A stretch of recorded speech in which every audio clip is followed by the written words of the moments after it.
नमस्कार दोस्तों, स्वागत है आप सभी का बिजनेस समाधान के एक और नए वीडियो में। अब आपको 50 करोड़ रुपए तक का लोन मिल सकता है अपनी खुद की मैन्युफैक्चरिंग यूनिट को स्टैब्लिश करने के लिए। तो अगर आप भी खुद की इस तरीके की मैन्युफैक्चरिंग यूनिट को स्टैब्लिश करना चाहते हैं तो अब बिल्कुल भी घबराने की जरूरत नहीं है, क्योंकि आज जिस स्कीम के बारे में मैं आपको बताने वाला हूं उसके अंदर आपको 50 करोड़ रुपए तक का लोन मिल सकता है अपनी मैन्युफैक्चरिंग यूनिट को स्टैब्लिश करने के लिए।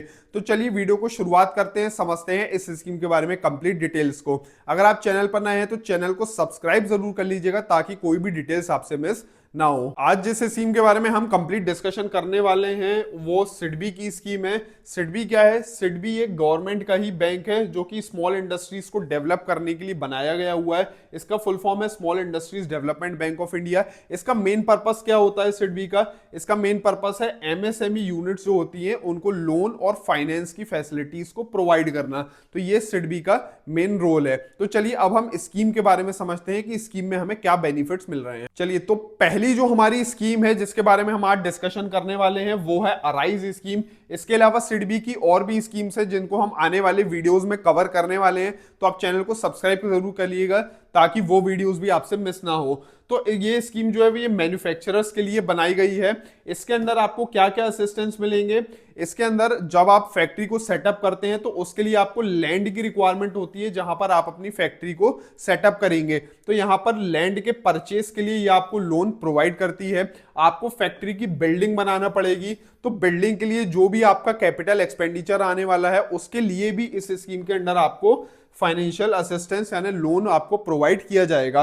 मशीनरीज आपको परचेस करना पड़ेंगी तो मशीनरीज के लिए भी यहां पर आपको लोन प्रोवाइड किया जाएगा।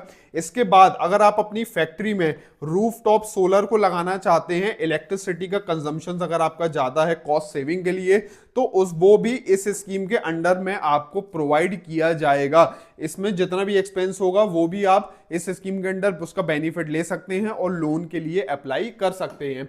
इसके बाद यहां पर आपको फैक्ट्री में कुछ हो सकता है फर्नीचर वगैरह की भी रिक्वायरमेंट पड़े तो फर्नीचर की भी जो कॉस्टिंग होगी उसके लिए भी आपको इस स्कीम के अंडर लोन प्रोवाइड किया जाएगा। और अगर आप अदर एनर्जी एफिशिएंट डिवाइसेस कुछ और अगर डिवाइसेस अगर आप सेटअप करना चाहते हैं एनर्जी एफिशिएंट इस तरीके के, तो वो भी इस स्कीम के अंडर आपको कवर होगा। तो जितने कंपोनेंट्स मैंने आपको यहां पर बताए हैं ये सारे कंपोनेंट्स में जितना भी कैपिटल एक्सपेंडिचर होने वाला है, जो भी टोटल प्रोजेक्ट कॉस्ट आएगी उसको आप इस स्कीम के अंडर उसका बेनिफिट ले सकते हैं और यहां पर आपको लोन मिल सकता है इस स्कीम के अंडर। चलिए अब बात करते हैं इस स्कीम के की फीचर्स के बारे में। तो यहां पर कौन कौन से प्रोजेक्ट कवर होने वाले हैं? तो अगर आप नई यूनिट सेटअप कर रहे हैं तो नई यूनिट के लिए भी आपको इस स्कीम में लोन मिलेगा। और अगर आपकी ऑलरेडी रनिंग यूनिट है उसमें अगर आप कुछ एक्सपेंशन प्लान कर रहे हैं या फिर मॉडर्नाइजेशन कर रहे हैं, मतलब पुरानी मशीनरीज को हटा के नई मशीनरीज को ला रहे हैं, या फिर कुछ टेक्नोलॉजी का अपग्रेडेशन अगर आप कर रहे हैं तो उसके लिए भी कुछ मशीनरी में हो सकता है आपको चेंजेस करने की रिक्वायरमेंट पड़े। तो ये चीजें सारी चीजें आपकी इस स्कीम के अंडर कवर होने वाली हैं। उसके बाद इसमें लोन कितना आपको मिलने वाला है? तो जो भी आपको टोटल प्रोजेक्ट कॉस्ट है, जो कंपोनेंट्स मैंने आपको पहले बताए थे उसका जितना भी टोटल कॉस्टिंग आ रही होगी वो सारे क्लब होके हो जाएगी प्रोजेक्ट कॉस्ट। और वो टोटल प्रोजेक्ट कॉस्ट का आपको 80% तक फाइनेंस हो जाएगा इस स्कीम के अंडर में। मैक्सिमम कितना हो सकता है? मैक्सिमम इस स्कीम अंडर 50 करोड़ रुपए तक का लोन आपको हो सकता है। और यहां पर एक चीज और है कि मैक्सिमम आपको लोन जो मिलेगा वो 7 साल के लिए मिलेगा, यानी 7 साल के अंदर आपको लोन को रीपे करना पड़ेगा सिडबी को। और यहां पर इंक्लूडिंग 2 इयर्स मॉरेटोरियम, ये 7 साल के लोन में 2 साल का मॉरेटोरियम भी इंक्लूड है। मॉरेटोरियम मतलब जिस पीरियड में आपको इंटरेस्ट नहीं, सिर्फ इंटरेस्ट का पेमेंट करना है, प्रिंसिपल अमाउंट का पेमेंट नहीं करना है। करते हैं इसकी एलिजिबिलिटी की कि इस स्कीम में एलिजिबल कौन कौन होगा। तो जो एग्जिस्टिंग यूनिट है, एग्जिस्टिंग यूनिट्स के लिए कुछ यहां पर कंडीशंस रखी गई हैं कि मिनिमम 2 साल का ऑपरेशन होना चाहिए जो एग्जिस्टिंग यूनिट है जो इस स्कीम के अंडर एक्सपेंशन या फिर मॉडर्नाइजेशन के लिए अप्लाई कर रहे हैं। आपके पास ऑडिटेड अकाउंट्स होना चाहिए, तो सीए से ऑडिट होना जरूरी है। कैश प्रॉफिट्स होना चाहिए बुक्स में, आपकी बुक्स में यहां पर हमें प्रॉफिट दिखना चाहिए, तभी आप इस स्कीम के अंडर एलिजिबल होंगे एग्जिस्टिंग यूनिट्स के लिए। न्यू यूनिट्स के लिए एप्लीकेबल नहीं है ये न्यू यूनिट्स जो, क्योंकि नई यूनिट के केस में ये सारी चीजें अवेलेबल होंगी नहीं। लेकिन जो एग्जिस्टिंग यूनिट है अगर उनके पास ये सारे डॉक्यूमेंट्स अवेलेबल हैं तब आप एलिजिबल हो जाएंगे इस स्कीम के अंडर। और आपका अगर आप एग्जिस्टिंग यूनिट है तो कोई भी आपका डिफॉल्ट नहीं होना चाहिए। अगर कोई भी आपका एग्जिस्टिंग लोन वगैरह चल रहा है उसका टाइमली पेमेंट होना चाहिए, तब आप इस स्कीम के अंडर एलिजिबल होंगे। इसमें डॉक्यूमेंट्स क्या रिक्वायरमेंट होंगे, डॉक्यूमेंट्स के लिए यहाँ पर आप देख सकते हैं कंप्लीट लिस्ट है। यहाँ पर मशीनरी का कोटेशन आपको लगेगा, केवाईसी के डॉक्यूमेंट्स लगेंगे, बिजनेस से रिलेटेड जो भी डॉक्यूमेंट्स हैं वो लगेंगे, बिजनेस के लाइसेंस लगेंगे, इमूवेबल प्रॉपर्टी जो भी है आपकी उसका आपको स्टेटमेंट वगैरह लगेगा, उससे रिलेटेड जो भी डॉक्यूमेंट्स आपके पास होंगे लीगल डॉक्यूमेंट्स वो लगेंगे, कंपनी के एमओए एओए या जो भी पार्टनरशिप डीड वगैरह होगी अकॉर्डिंग टू योर इनकॉर्पोरेशन, आपका एंटिटी क्या है उसके अकॉर्डिंग वहाँ पे एप्लीकेबल डॉक्यूमेंट्स आपको लगेंगे, रेंटल लीज एग्रीमेंट की कॉपी लगेगी, copy of loans obtained from other bank, other bank से अगर आपका कोई लोन चल रहा होगा तो उसका स्टेटमेंट भी आपको यहाँ पर देना पड़ेगा। एमएसएमई के लिए उद्योग आधार रजिस्ट्रेशन यहाँ पर मैंडेटरी है, तो अगर आपने उद्योग आधार नहीं कराया तो अभी उसको करा लीजिए। जीएसटी रजिस्ट्रेशन अगर आपको इसमें कराना पड़ेगा तो उसकी सर्टिफिकेट की कॉपी आपको देना पड़ेगी। Proof of identity documents, proof of address documents, उद्योग आधार जीएसटी रजिस्ट्रेशन ये अगर आपका नहीं है, अगर आप कराना चाहते हैं, हमारी टीम की हेल्प लेना चाहते हैं तो आप कांटेक्ट कर सकते हैं, हमारी टीम आपकी उसमें हेल्प करेगी।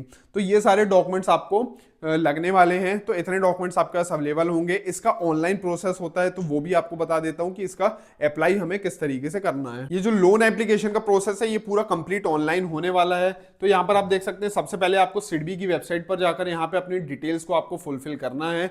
फिल करने के बाद यहाँ पे आपको अपने आप को सबसे पहले तो रजिस्टर करना है। जैसे ही आपका रजिस्ट्रेशन हो जाएगा यहाँ पर आप अपनी लोन एप्लीकेशन को फाइल कर सकती हैं। फिर यहाँ पर कुछ कंप्लीट डिटेल्स हैं, यहाँ पर आपको फिल करना है, पैन नंबर, लोन का अमाउंट कितना आप अप्लाई कर रहे हैं, इनकम टैक्स रिटर्न वगैरह अगर आपने पहले फाइल करी है, मशीनरी के नाम और उसकी कॉस्टिंग वगैरह कितनी है, ये सारी डिटेल्स आपको फिल करना है। कुछ बेसिक क्वेश्चंस हैं, इनको आपको इनके आंसर्स यहाँ पर प्रोवाइड करना है। उसके बाद जैसे ही हम इसमें आगे बढ़ेंगे तो यहाँ पर फिर कंप्लीट एक फॉर्म आपको ओपन होगा। यहाँ पर आपको सारी डिटेल्स को फिल करना है one by one, registered office, factory, MSME number, industry कौन सी है, ईमेल एड्रेस, प्रोप्राइटर वगैरह की डिटेल्स यहाँ पर आपको फिल करना है, बिजनेस से रिलेटेड डिटेल्स आपको फिल करना है।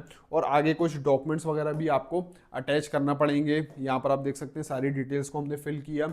सारी डिटेल्स को फिल करने के बाद यहाँ पे प्रोमोटर्स की डिटेल को हम इस पेज में हम फिल करेंगे, बेसिक डिटेल्स को। उसके बाद ये सारी डिटेल्स फिल करने के बाद जो प्रोपोज्ड यूटिलाइजेशन है कि लोन का अमाउंट का आप यूटिलाइजेशन कहाँ पे करेंगे, उस यूटिलाइजेशन की डिटेल को आपको यहाँ पर फिल करना है।